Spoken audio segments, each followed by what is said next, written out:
Hi, Carlos. Oh, yeah. My name is Ravi, and I'm from Okay. Webfit News. Yes. And first of all, before we get started, I want to thank you for your time. And thank you so much for taking out time from your busy schedule and responding to our emails. No, you're welcome. It's a pleasure for me to meet you, and let's do the program started. Yeah. Thank you. Thank you so much. So I have written a couple of questions for you because I don't get deviated. So for people meeting you for the first time, how do you introduce yourself? Scientist, entrepreneur, or an MP? Well, I guess depends on who are they. Like when I'm doing some engagement, when I back to university, I will say that I'm a scientist. Or if I was talking with health professional, I will try to tell them my background is on health as well. But when I try to engage with other people, I also say that I'm just a servant. I'm just here to serve the people as well. But also, with my role as an MP, I managed to reach out to more resources and I can do a better job for other people as well. Right. So I think it really depends on who I'm talking to. Mhm. Yeah. Definitely makes sense. So when you relate yourself, so does any of these backgrounds helps you in your doing your daily routine job? Yes, I think all this background actually play a very important role and shape who I am right now. I always say that from when I was a scientist, I was more like academic background. And after that, I become more business person. And now I become a politician. So they are all very different field. So that allow me to develop myself and see things very different. I always make a jokes on myself, say, oh, now after I become a business person, I can see why my project or my grant wasn't approved when I was in science because maybe we are too focused on academic, which forget about sometimes we need to commercial return as well. But as a businessman, you see things a little bit different. Now you become a politician. I think my vision, thing I see stuff or value stuff is even very different now. So I can look at it at a different angle.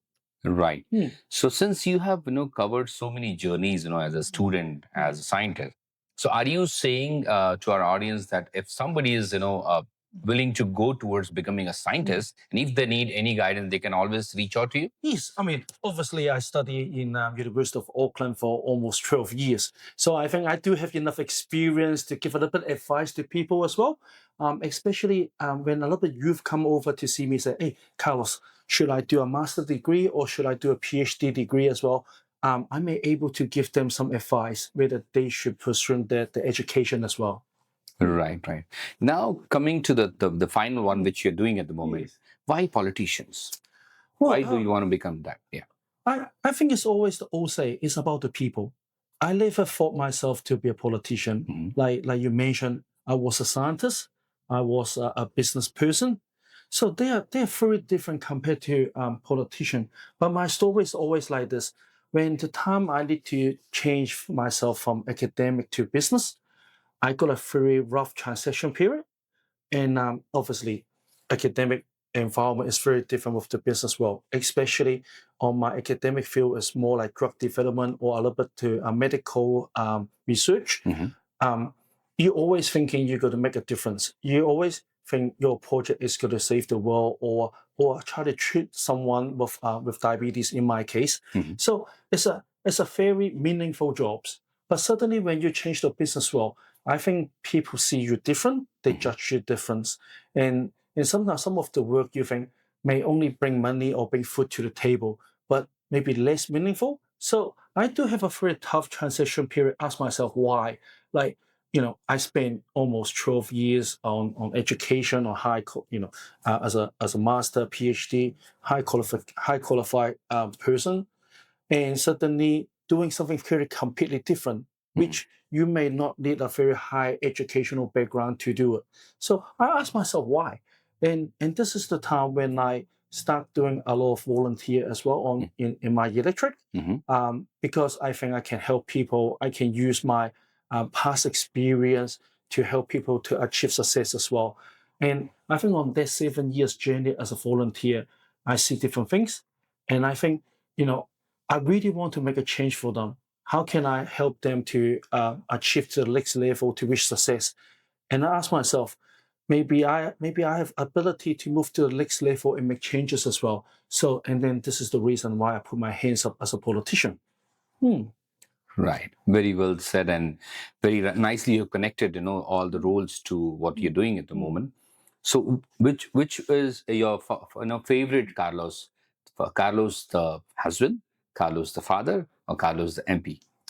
I think I'm always proud to be a father and also to a husband to my wife and a father to my daughter and husband to my wife as well. I always say that MP is. I don't think there's a very different between being an MP or being a normal people. I think it's we all play an important role in our society, and the only difference is my job maybe in the parliament, set up legislation, but everyone in the society actually play a very important role. So, but if so, when my answer to you is which title I prefer or which role I'd be more proud of, I think I'll be more proud of being a father and being a husband. Wow, fantastic. Thank you so much for that answer. Now, moving forward, what part of your journey from Hong Kong to New Zealand shaped you the most? Oh, I think I I think it's very similar to a lot of the immigrant. Hmm. When I first come here, we facing different challenges. Like for example, we got language barrier, cultural differences. Even the lifestyle is very different between Hong Kong and New Zealand as well. And there's a lot of obstacles we need to overcome.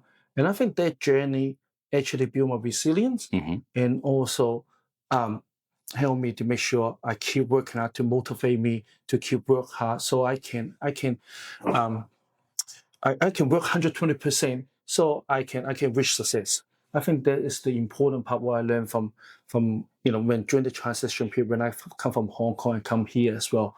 But also I think my background in Hong Kong or those years I grew in Hong Kong actually give me a little bit different aspect as a politician as well. Hmm. Because I always say that it's important to go outside the world to see different things and try to learn the best thing from other country and bring it back to New Zealand. So, for example, in transport networking, I think Hong Kong have one of the best public transport network in the world, and this is something I can actually refer back to when I'm doing my job as an MP as well. Right, right. So there's a lot of learning you can bring from there to our country. Yes, I think it's just for a lot of migrants, we all bring a little bit something different Hmm. and something special to this country, and because of this, we group together and make this country the best country in the world. Definitely looking forward to it. Thank you so much for that answer. Now, you earned a PhD in biological science. Mm. What pushed you to walk away from academia? So I mean, I've been mentioned a few times. Obviously, is the research environment in New Zealand during my time heavily rely on government funding. So, 95% of all my colleagues, Hmm. when they finish their PhD or master, they need to actually work overseas or go overseas for further career. And I'm the one very lucky one. I do have I managed to stay for a few years before I need to make a decision whether I want to go overseas to continue my career Hmm. or I need to change something different. And I think that time, I think family play a very important part of that decision. Hmm. When you're single, you can make a decision very easy. You can go to the country you want, you can pursue your career. But when you have a family, you need to start thinking, what is the best for my family? And that time, I think a lot of people know that my wife is also as a pharmacist. Hmm. Um, so I think it will be easier for her to get a job here because if I decide to go to other country to continue my research, so it will be there's a factor there, like family factor, say what we need to do, how is it she need to change her occupation as well or need to do something to do because we all know that sometimes pharmacists they are licensed in different country. Hmm. When you're licensed pharmacy in New Zealand doesn't mean that you can go back to your other country to work at the same professions. So I think there's a lot of factor I need to think of, and I need to think what's the best for my family as well, and then I decide maybe it's time for me to try something different. Maybe I start a different career so that I think this is the best thing. And I think partially is also because I've been staying here as well. I think I love New Zealand. Hmm. I think this is my home as well. Right. And I do really want to stay. And one thing I know that in New Zealand, as long as you work hard, no matter what industry or what sector you're involved in, you will still able to achieve success. I think there's something a very important factor when I was thinking what to do in my future. Because we know that in some country, I think it's very competitive. And sometimes it's not only when you work hard, you will reach success. But at least in New Zealand, when you're willing to work hard, you will success. Right. So the gist of the story, one thing I can understand that the thank you should go to your wife because of that. You choose to this path. Yeah. Yeah, but I mean, it's a good decision made by both of us. Yeah. Because as I say, when you have a family, you need to think what's best for each other as well. Right. Yeah, of course. If you can think about your family, you must be, having that sensitiveness for other family as well, which is really good. Yeah. Thank you so much for that. Now, what was the turning point that made you to move from research to business? Well, as I say, 95% of my colleagues they need to go overseas to continue the career. So I kind of expected these days will come. So I kind of prepare myself. Hey, when the time is arrived, what should I do? Like other people, I did try to apply for other jobs as well. Unfortunately, I think a lot of people say that, oh, you are too old to start as a junior post, or if you want to try other sector, or if you are too green, not inexperienced for being a manager role as well. So I think I'm actually in that crossroad at that stage, because when I need to change my occupation, I think I was around 30. Okay. So, like I say, too old for as a junior post, but not enough experience to become a management role as well. So much for that answer, Carlos. That was really nice. Now I wanted to understand, from you that when did you first start thinking about, that okay, this is the area, because Mount Roskill is the one area where you were staying, right? So I think that was an obvious choice. So what made you to fall into, you came into radar of a national, I'll say, because you always had an option, right? I know you were playing a role of a volunteer for quite some time. So what was that incarnation which makes you feel that, okay, national is the one party which I should go with? I think this actually go back to my background as well. As I think most of the Asian will always believe that the only way to break the poverty cycle is by working hard, by high education as well. So it's about good education and also a good work ethics as well. And we make sure we work hard. I think that aligned to my national party values. We believe that everyone work hard, they should have the reward as well. So this is why I want to choose national. It's because I think for a lot of young children we can meet in our local area, they are very talented. They got heaps of potential. Right. So it's more like how to help them to achieve to the next level. I think it's by education and by job opportunity. I think those two are the most important thing in order for our next generation to success. And I think that align to the National Party values. Okay, and that's where... This is why I choose national. Yes. Okay. So what was the one, was it a one night or 1 week where you just thought about it and said, yeah, this is the way, let's do that? So what was that one moment, and did you discuss it with family or friends? Was there any confusion? You want to just talk about one moment where you decided that, yes, I want to be a politician. Yes. I think it's at this stage. I think there's kind of 1 year before the election. As I say, I've been working as a volunteer on the ground for a few years. I actually do a lot of food boxes. I set up a refugee learning center as well. Okay. We do a lot of, we got a career day. We do a lot of education program. We provide helping out in free kind as well, so free food to people. So I'm sorry to interrupt you. So all this you did while being an MP or before being an MP? That was before my MP. So this is when I was doing being a volunteer. Volunteer work. So as I say, that time I want to use my my potential, background, my experience or my specialties to try to help my next generation. So I was helping, sometimes or helping packing food boxes. I set up a refugee learning center as well. So on Saturday, we kind of give some kids some tutorial, because we know that some of the refugees, when they come here, no matter what reason it is, sometimes they are fall behind on the education system. So we try to give them a hand as well. We do educational career program for young children as well. So just want to give them some vision. Hey, this is how the pathway. If you want, for example, if you want to be a scientist, what steps you need to do in order to be a scientist? Because sometimes people just don't know what is the next step they need to do in order to become who they want to be.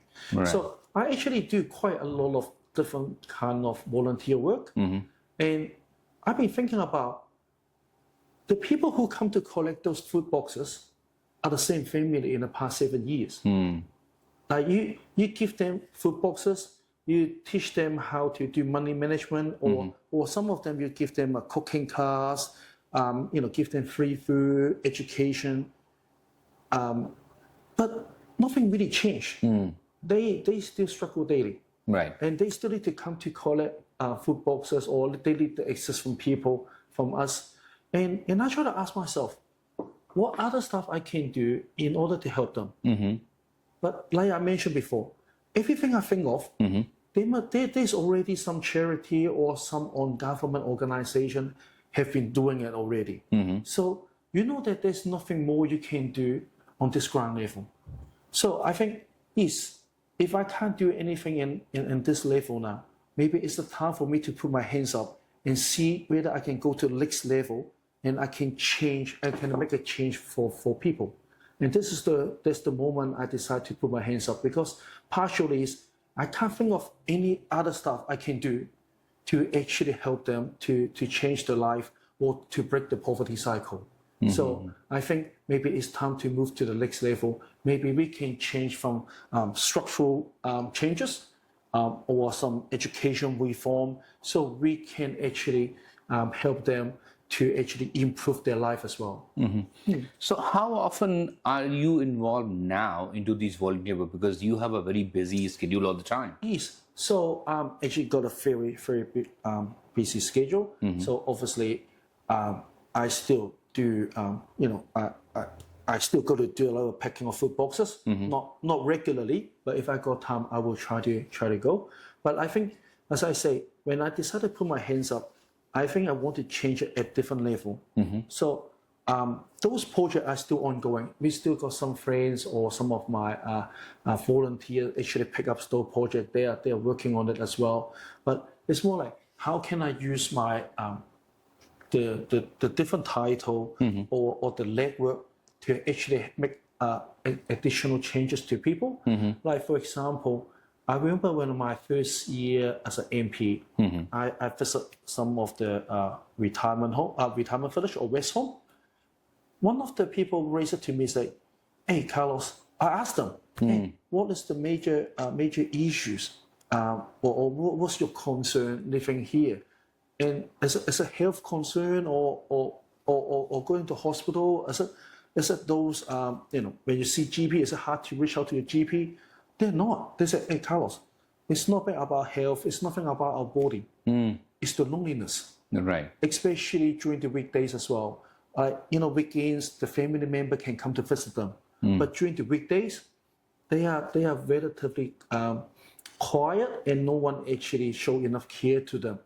And then that's the time, as an MP, I realized, yes, I need to do something. And so I contact some of the people in my church. They managed to organize, they finally established a caring group. So now they go in there every Wednesday and spend almost 2 hours talking with them, to make them feel, make their life a little bit interesting, or someone to talk to. So this is a different kind of work I've been doing as an MP, because when you are MP, you can reach out to more people. You can actually get different resources as well. And it's my job. I think I can collect them and helping the people here as well. Or we also say that there's a few more projects I have been achieved as well. For example, have you heard about the CPNZ, like Community Petrol NZ? So they are petroling, and they're volunteers actually driving petrol cars, like try to keep our community safe. Okay. So I remember before I become an MP, I try to help them. because they lost their petrol car in the Auckland anniversary flooding. So the only petrol car in our Roskill are lost. They can't afford to buy a new one. So when I try to ask my a lot of people say, hey, do you guys have maybe have extra resources that you can contribute or you can donate a car for them? People will ask sometimes say, who are you? Is the organization legit? Like, but when you become an MP, when you say the same thing, people will trust you because they know that you're an MP, you're trustworthy.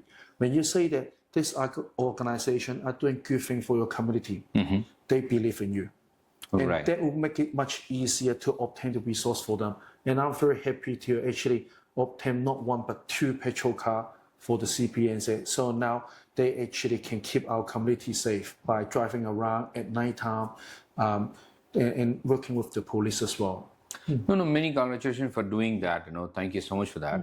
But I wanted to go back, since you said that now being MP, if you say a few things, things will be taken seriously.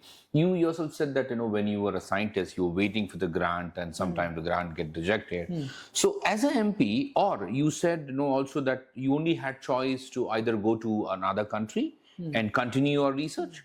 But as an MP, did you do anything about that? That now if somebody is doing the trying to get into scientists, they don't have to leave the country, or the grant part. Any of these, did you try to solve it, or did you try to work on it? This is one thing as an MP, as a former scientist, I try to advocate for my colleagues as well. How can we change the sector? Right. Well, as I say, one thing about this sector is most of the funding mainly rely on government funding. But for me, I believe that if this sector need to keep growing, we need to bring some commercial investment into New Zealand. And I think that's very important to change the model. Instead of fully funded by government, how about we get some commercial funding come here and continue to provide job opportunity for our outstanding scientists. And I think that's something I've been discussed with my minister as well. How can we change the sector? And obviously in the past 24 months, there's some announcement on how the sector being changed, how the funding model being changed as well. And I think that one of the important also is how to let people know that how successful is our local scientists, how great is their project, so that they can much easier to obtain funding or obtain investment from overseas. I think that is something I've been working on. Right, because Carlos, why I asked this question is, rather giving food to a hungry person, we should be arranging that why that person doesn't have a food. That's right. If we work on that, so I'm not sure, I have to be neutral. So I'm not sure how much we are actually working on it. And on the same way, since you face the challenge and you know the taste of that and you understand the kind of feeling you get when you have a struggle. So if you are working seriously, and you're trying to resolve that is something is a big problem, and if your government is working, which is really nice. So we will, try to get that more updates going forward. But how are things progressing? I'm sure if you have started a conversation, it will reach somewhere, right? Yes. So obviously, one thing we're very proud of is we kind of reformed the education system. Because as a migrant myself, we experienced very different education system. In our original country, our education system are quite competitive and quite intense as well. Right. In here, we probably on the other end, which is more relaxed as well. But one thing I know that is, as I say, our people are very talented and full of potential. There's no way we should lower our standard. We should keep raising our standard. Right. So our kids can be even much better equipped for their future. One thing I understand is this is a global world now. Right. We are not only competing within New Zealand. We need to compete in a global stage. Right. And it's very important to equip our kids. Not only they have the capacity or ability to compete in New Zealand, but also have the ability to compete globally. And I think that's very important. We actually reform our education standard so we can raise our standard so we can equip our kids for a better future. Right. Thoughts are nice, but on reality, how much we are actually getting it. So that is what matters. Yes. But yeah, looking forward to. Thank you so much for that. Now, I'm just trying to go back to our own people, the Mount Roskill people. Okay. So I wanted to understand what was going through your mind when you realized that you had flipped Mount Roskill. I don't actually have much thought in my mind at that moment. For me, I just realized now I will become the MP. I have a responsible to advocate for my people. Right. And I have to make sure I can achieve what I want to achieve. I want to help them to have a better life. So this is something in my mind, is like what I need to do in the next 3 years to achieve those initiatives. I think this is the first thing quickly in my mind, because now it's different role now. Right. And how can I repay their faith in me? Because like you say, I'm the first National Party MP to flip Mount Roskill into blue. And I think this is the first thing, is how can I repay their faith to make sure they are not regret at their choice, or make sure I'm actually doing what they expected. I think this is the first thing probably jumped into my mind. Right. Well, thank you so much for that answer. Now, what do you believe was the single biggest reason voters swung 22 points towards you? Short answer. I think there's a lot of things people are feel unhappy at that time. I think there's, like, for example, I think that time when the COVID crisis, we just go through the whole crisis, a lot of things not going as planned. Especially, I think, if you ask me one thing, I think it's the law and order is the big thing. Law and order. I remember during that time, crime is go out of control. Right. Rain rate basically is almost happen on the news every single week. Right. And I think people lost confidence in the previous government that they can actually restore law and order in our country. And also, I think a lot of people, including people in Mount Roskill, a lot of migrants, they believe that we need to be tough on crime. Our soft approach on crime doesn't work anymore. And a lot of people are suffer because of their soft approach on crime. So I think they ask for changes.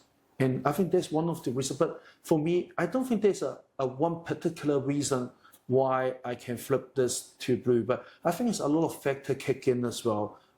As I say, there can be, the cost of living, the law and order, a lot of things. I think they put together, and I think they use the action to show that they are not happy about the approach the previous government have been using. Right. So one thing I can congratulate you, for reducing the RAM rate, which is really appreciated, because I myself have experienced that. Yes. And now we all can agree, there's no bias in that the news is very less.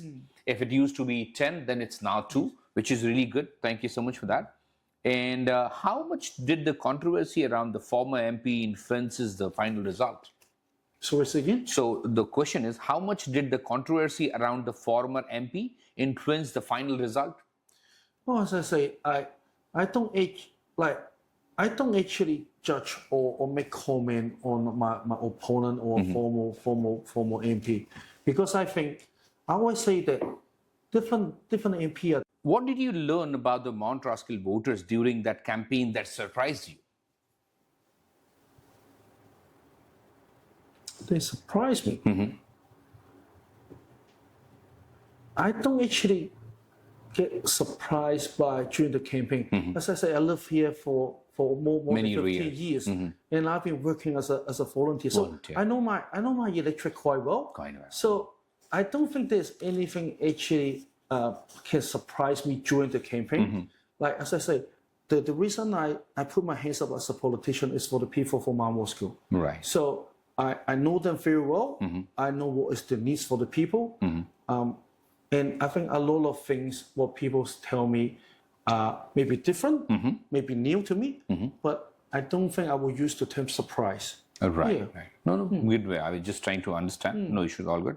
Now, Why did you choose to highlight illegal dirt bikes as one of your first action in Parliament? Illegal dirt bike. Yes. Actually, when I get first elected, this electorate actually have a few dirt bike issues in our electorate. So those dirt bike have been illegally driving on the road. They actually driving into the park during, some people when they're playing a cricket game, suddenly there's a dirt bike coming down as well.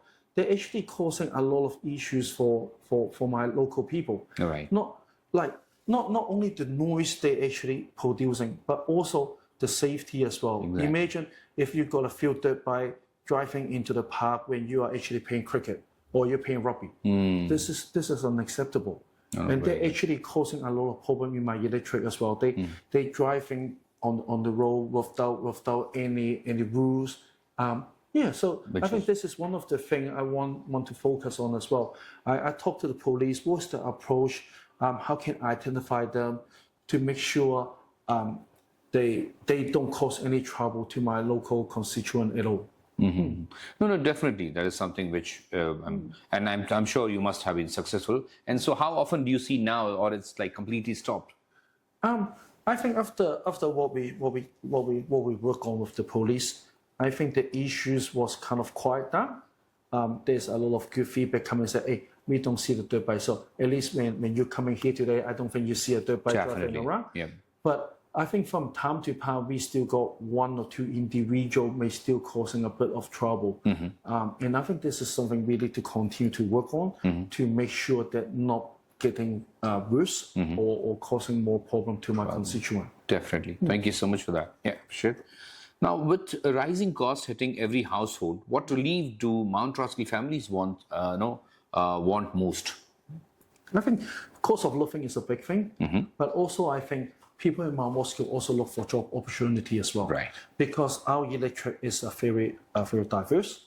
A lot of us are born overseas. So we got more than half of the population in my Mount Roskill are born overseas. And job opportunity is one of the big things. Right. We come here as a migrant. We love this country. We want to contribute this country. But the important is we want to have the same opportunity, job opportunity as well. Right. One thing a lot of my constituents facing may be certain kind of discrimination, especially when we apply for jobs. We may face more difficulties compared to others as well. And I think this is one of the things my constituents have been raising their voice very strongly is the job opportunity for them. Right. Thank you so much for that. So, of course, we will be able to see some result, as part of the action. Yes, I think there's not only the legislation-wise, but I think overall we need to have more understanding between each other as well to create a harmony, a better social cohesion as well. Because as I say, a lot of the times for migrant like us, we go there, we're being judged by our appearance, not judged by our ability or character. And I think this is not acceptable. We should be judged by we should all have the same equal opportunities, and we should able to pay our part to contribute to this country. We shouldn't be judged by our skin color or the accent maybe when we speaking speaking as well. So I think that's very important. Right. Thank you so much for that. Now, how do you protect your family life while working in such a public and demanding role? Yes, I think it's a very challenging. So, like a lot of times, I may not be in Auckland. I'll be in Wellington during the Parliament sitting day. So I'll still try to balance my family life and my parliamentary MP life as well. Because I'm a people, if you know me well, people know that I'm a very strong family man. I loved, before I become a politician, I actually spend a lot of time with my daughter and my wife as well. So even now I become a politician, I will try to try my best to find time to spend time with them. For example, I remember one time I only got 1 hour's gap between the periods and the next event. I will still try to meet up with them, to spend a little bit of time with them. I think that's very important. Right. Because remember, one thing is we try to serve the country, but also as a husband, as a father, I have a responsibility to look after my family as well. Right, right. No, thank you so much for that, and that quite makes that you are very attached to your family. Thank you so much for that. Now, I wanted to understand, from your point of view, that if somebody wants to get into politics, so is it the way that they should try first become a researcher, a scientist, and then get into a business, and then, or is there any other way? I think different people is different. Exactly. There's no a correct pathway or standard pathway to become a politician. I always say that different MP is different. We advocate for different things. Right. I may be the one who advocate for the people from our Roskill. But some of my colleagues maybe they advocate for farmers because the electorate got a lot of farmers. So you can't be an MP as a science background in those areas as well because it doesn't reflect who they advocate for. Right. So I don't think there's a standard pathway for being an MP, but I think there's a common character to become an MP is you need to have the passion to serve. Right. You need to know that you're here is to serving the people, not try to get spotlight or don't treat it as a career thing. You're here to serve the people. I think you need to have that mindset in order to be a good MP. Right, right. No, very well said. Thank you so much for that. Now, what values from your cultural background guide you work as an MP? I think it's still my religious background will still play a part of it as well.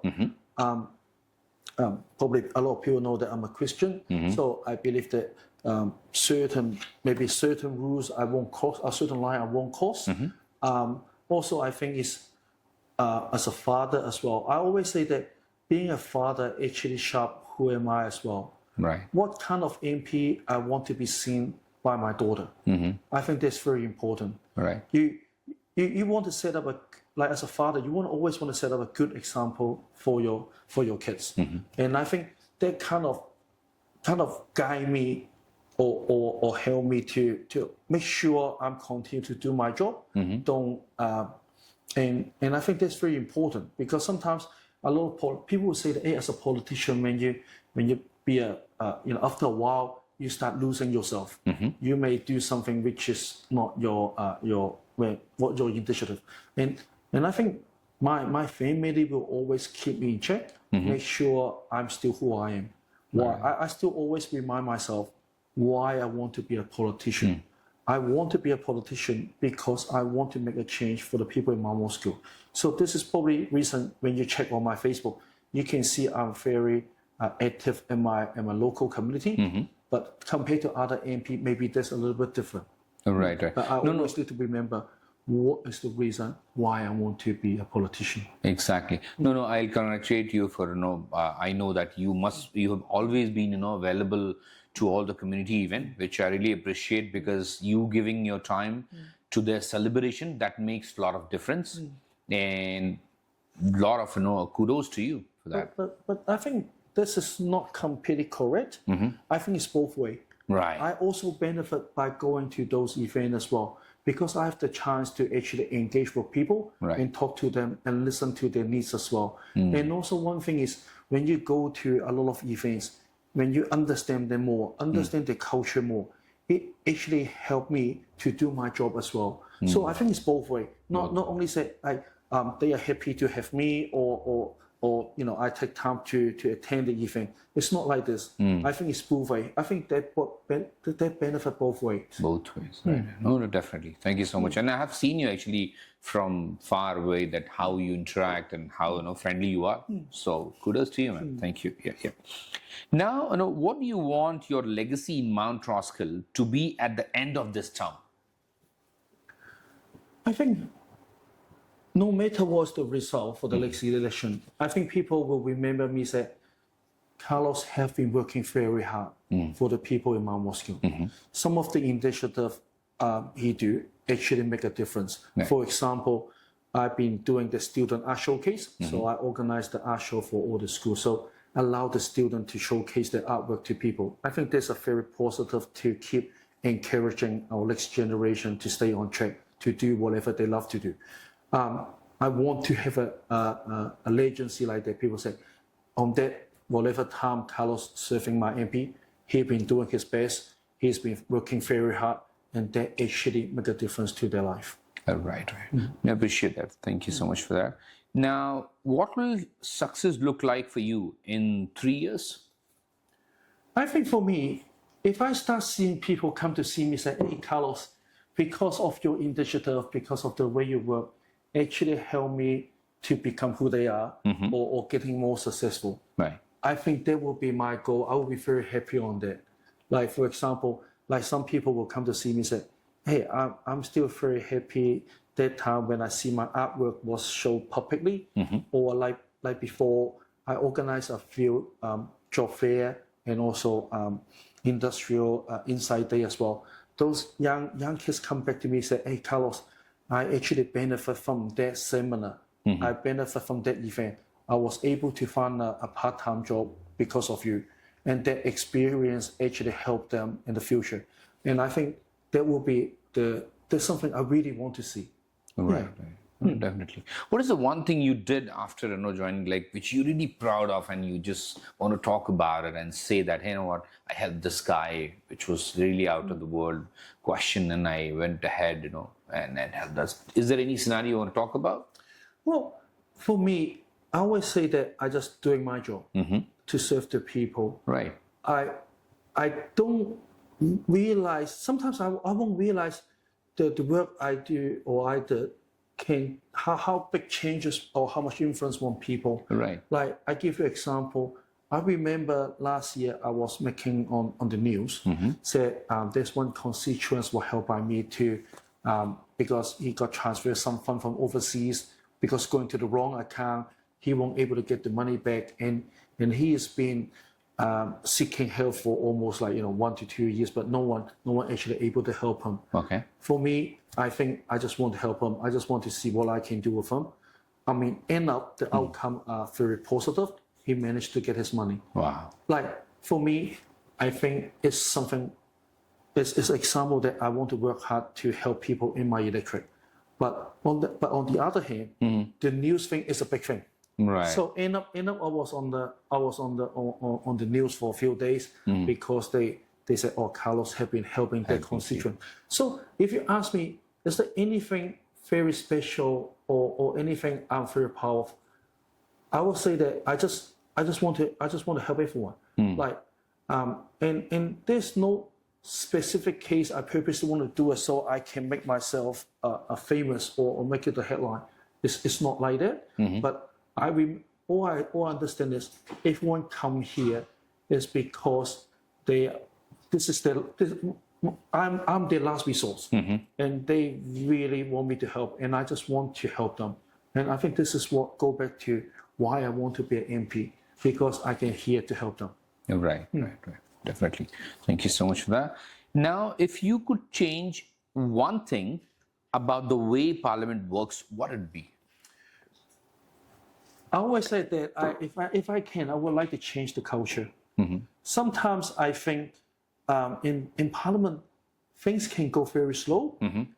And like for example, I remember, I understand that if your legislation, people will want to debate on it, have different opinion. That part I completely understand. But some of the legislation, I think, is very straightforward and which is supported by all parties. Right. I believe that some of this legislation can be fast-checked. Like, I remember when I first elected, we are talking about one legislation is increase the penalties for someone who park on the disabled car park. Very straightforward. Right. And it makes sense. It's a common sense that we don't want people to use disabled car park if they're not disabled. Right. But we still need to follow the whole Parliament procedure, which is the first reading, and then go to the public hearing, second reading, and the third reading. And take almost a year to actually pass that legislation. And then you will ask yourself, aren't we can find a way which we can fast check all this kind of legislation? Because remember, every single legislation we do, we try to change our country. The longer it takes, sometimes it takes too long. Right. Like, I think in this country, things take too long to do in this country. And there will be, if there's a way we can actually fast track them, I'll be very grateful. Another thing is as I say, I always tell people, is the language used in the parliament as well. Obviously, I can understand that during a sitting way, both government side and opposite side, they may try to question each other and try to attack each other. But for me, I think the language can be the language used in the parliament can be different. We don't need to be too aggressive to do that. Like for me, especially during the afternoon period time, when there's a lot of young children were sitting in the public gallery to look how parliaments work, I actually feel this is not the best example we can show to our next generation. Exactly. I always tell you that if it's in the evening session, I don't mind both sides actually free fire to each other. Right. But I think for the afternoon session, I think sometimes we need to be aware that we got some our next generation are looking at us. On that, I would love to see some of the language or how we present our point differently. Right. I think that is something I would love to see as well. Yeah. Looking forward to we give you all the best that you get that. Yeah. So moving forward, I would like to ask the last question for our podcast. Sure. Yeah. So what advice do you have for young people in Mount Roskill who want to build a career in science, business, or politics? Not only science, business, for everything. I think they need to believe in themselves. They need to believe in themselves and work hard. Right. Make sure they continue to work hard for their goal. I think this is the key, because no one can judge you, no one can put you down, no one can say that you can't do it. Right. Only yourself. You need to believe in yourself. I can say that people in my electorate are very talented. They have some potential. We just need to work hard, stay on track, and I'm sure they can reach success. Thank you. Thank you so much for that. Now, one fun fact before we sign off. Please. That what is one fun fact about Carlos who not many people know? Well, I can tell one fun fact in the parliament. So, you probably, now you're looking at me, you probably realize that I do have a very small eyes. Yes. So I remember when I was first in the parliament, some of my constituents or some of my friends will actually text me and say, "Hey, Carlos, stop sleeping in the house." And I was like, "No, I'm not sleeping. What are you talking about?" So I go back to look at the video. Now I understand why. Because I do have a little bit, my eyes is a little bit small, and when the camera is on that angle, they look into me. So when I look down, I do look like I'm sleeping. So I actually seek advice for some senior MPs. Say, "Hey, on the camera, on the video, I do look like, on the TV, I do look like I'm sleeping. But I'm not. This not look good when people think you're actually sleeping. So what can I do?" And they said, "Oh, well, one thing is you have some kind of a body movement. So one thing is," they said, "the easier thing is keep nodding." Right. So now, so now you can see that sometimes now if you look at parliamentary TV, if you see me, you will see me keep nodding. Right. So at least I can tell people I am not sleeping. Like not only nodding, but I think give us some reaction when other people are making a speech or contribution as well. But I think this is one of the fun facts. Like people do say that, "Hey, Carlos, you do look like you're sleeping, all the time." And I was like, trust me, if I feel tired, if I feel want to sleep, I won't stay in the chamber. I will go back to my office. So I think this is one of the fun facts. Yeah. Thank you so much. That was interesting. Now, what is the one message that you want to give to the Webfit News who's watching you right now? Well, I think if I want to give a message to that is, I think we should. I think I would like to acknowledge the work you guys do, because a lot of times it's much easier for the audience to watch this show or watch this program at home, but they probably don't realize a lot of hard work, a lot of things was working behind the scene as well. So one thing I always talk about with the media is how much we respect our people and the media, all the people working in the sector as well.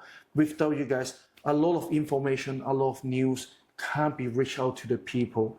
and I want people in front of the TV or in front of the computer screen to know that the program you're watching, there's actually a lot of effort have been put in, and I think we should all acknowledge all the people working in the media sector.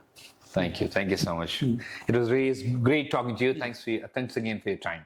Thank you so much. I enjoy it. Thank you. Please. Take care. Thank you. Please.